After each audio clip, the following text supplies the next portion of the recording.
You hear this all the time in the military. It's the saying, train how you fight. I want to talk about why train how you fight doesn't apply to your prep for something like SFAS or Ranger School. So, this truism um, is really important operationally. You want to train how you fight so that it carries over to, real world application. So, shooting ranges, um, equipment, you know, vehicle loadouts and movements, like all of these things are, you need to train them specifically so that when you go and operate, uh, it's second nature, right? This does not apply in fitness, and we're going to talk about why, and it definitely doesn't apply, not to the degree that people think it does, in your prep for selection or prep for Ranger School or a course like that. So let's talk about this. When it comes to preparing for something like selection, many guys make this mistake. And you listening to this, that might be you. You might have done this in the past. You might be doing it right now. You might be considering how to prepare for Ranger School or selection or something like that and thinking this is what you need to do. So let's unpack this a bit. So, what is the kernel of truth in the saying, train how you fight, is the principle of specificity. So, when we look at exercise science, fitness, performance, strength and conditioning, this realm, this world specific, um, the principle of specificity is very important, especially for athletes. And if you're in the military, you can consider yourself a military athlete. You're a professional uh, in this regard. Your fitness is a aspect of a requisite of your profession. So you're an athlete in that regard. Um, Military fitness also needs to be specific, just like an NFL player or a basketball player or a baseball player. The exercises that they do, the things that they do in training, um, to improve their performance come game time, need to be specific enough to have some carryover to that. But that does not mean that every single thing that these pro athletes do is specific and directly mimics what they do come game day. There is a lot of things you can do in your training, exercises you can select, approaches or progressions you can choose over time that will improve your fitness, that are not like a 100% carryover to what you're going to do at selection. Some of these things, like a farmer's carry, right, or like a sled drag, these things have, almost 100% carryover. You should do them in training, so that when you conduct those at selections, when you conduct those events, um, you've done them before and you're strengthened in those patterns. Now, the thing about preparing for selection is you likely have aspects of your fitness that need to be improved.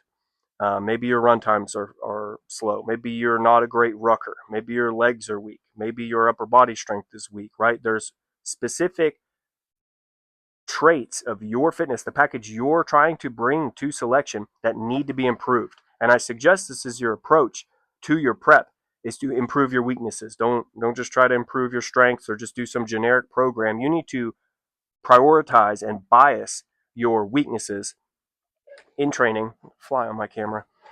In training, so that those things improve faster, because whatever you prioritize is going to improve more. You can't do everything all at once. You can do a few things at once, but you need to be prioritizing your weaknesses. So back to, why training like you fight is not useful in your soft prep.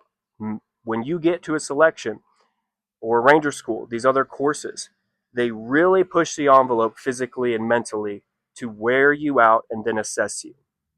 So many guys make the mistake of thinking that they need to, in training, mimic those environments, mimic those workouts, build their workouts to look like selection events. Um, but if you do that, you will not improve your fitness to the degree that you would if you were actively pursuing and programming in a way to improve fitness, not to just mimic selection.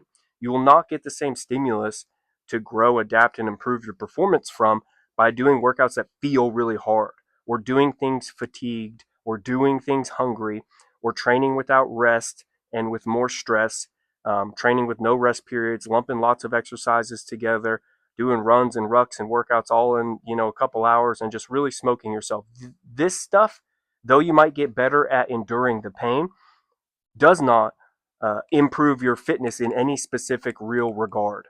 And that is one of the biggest mistakes that I see guys doing in their training is they're working way too hard and they're not working too smart. So here's another military truism: work hard or work smarter, not harder.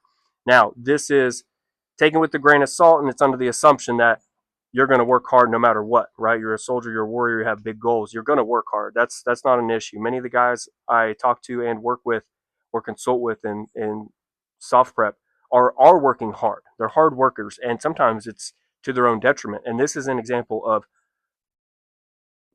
where we need to work smarter, not harder. You need to program smarter. You need to follow a program that is built smarter, that's not just designed to be hard and make you feel like you're doing hard stuff to prepare for something like selection that is a bunch of hard stuff in a short time frame.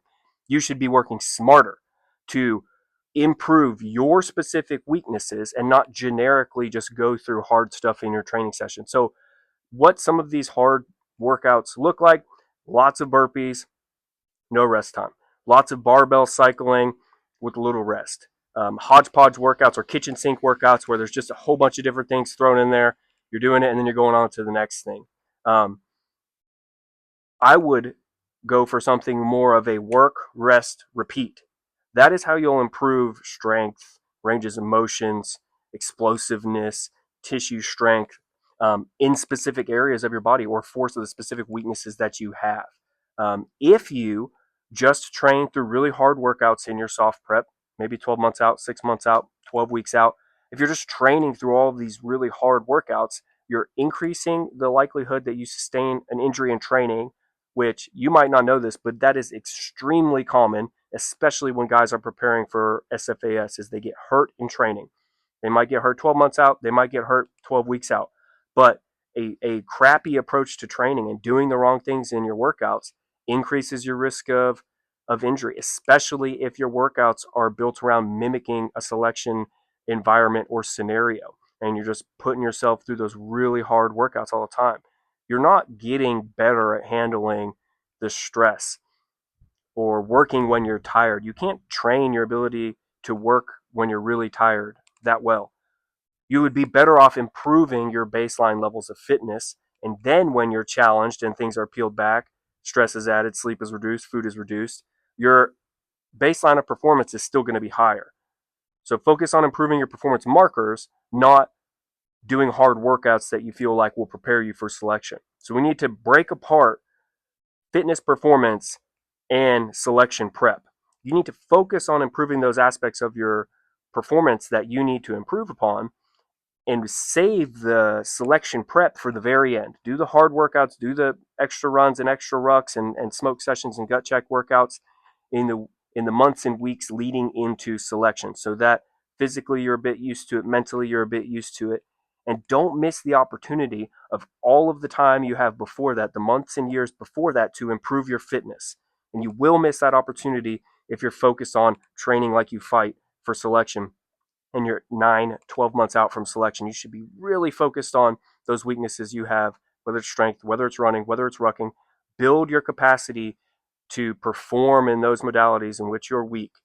Focus on that. Make that number one thing. Make that the number one thing, and then keep the main thing the main thing. Then as you get closer, 12 weeks, 10 weeks, 8 weeks, you can start to introduce, less rest, more frequency of workouts, dumb down the complexity of your workouts so that you don't hurt yourself, and increase the simplicity of them. And then that way, when you're reducing your ability to perform by reducing rest or adding stress or reducing sleep and or stacking up workouts like those weeks before selection, you can mimic the selection environment a little bit more. Do it very carefully and very intentionally, because you're still liable to break yourself if you're 6 weeks out than if you're 6 months out. You got to stay healthy. That's the most important thing.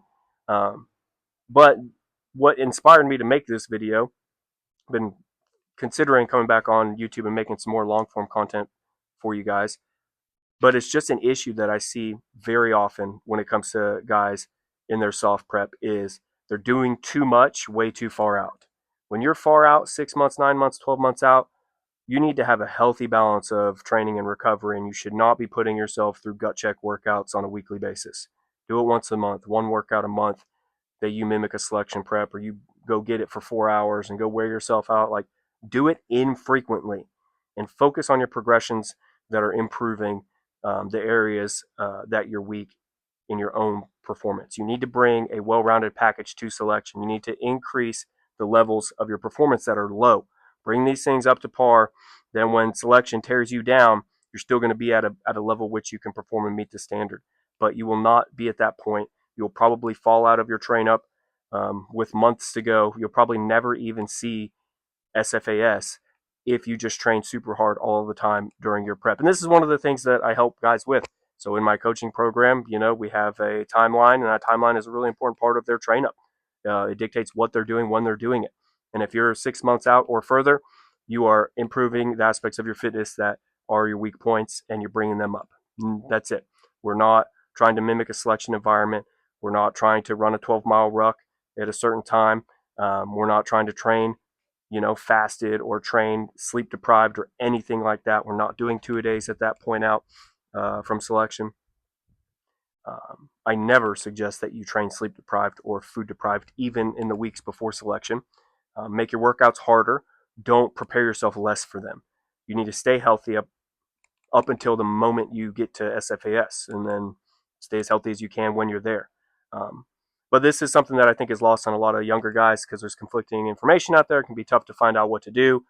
Some salty old guy who will tell you to just go do hard stuff and train super hard and beat yourself into the ground because that's what he did and it worked for him. But that's not true. It's 2025. We have access to a lot of information. You can find people that have done it that are also credentialed and experienced and have people who have had success and are happy with what they received under that person or when doing that person's program. So keep this in mind. I know this is a long-winded video, but I'm just going to post it as is. If you guys have questions about SFAS or about military fitness or about hybrid programming for running and lifting, then comment or find me on Instagram. It's Nutrition Coach Steven. And I'm happy to talk, to chat about it. You can tell me what you're doing, and I can offer you some feedback and talk about what coaching looks like for your soft prep. So, yeah, man, that's it. Good luck.